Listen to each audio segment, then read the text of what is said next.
સૌને જય શ્રી કૃષ્ણ. સૌને સરખા બેસો. ફાતિમાબેન, તમારે અહીં અંકોની ગણતરી કરવાની છે અને અંકો બોલવાના છે. ચાલો.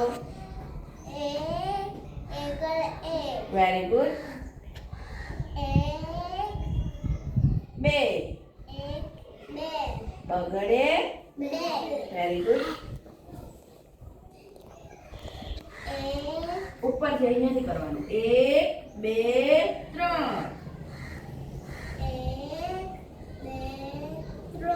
3 બગડે. Very good. 1 2 3 very good. સહભાઈ સરખા બેસો. 1 2 3 4 5 વેરી ગુડ. ત્રિશાબેન, આ બાજુ ધ્યાન આપો.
1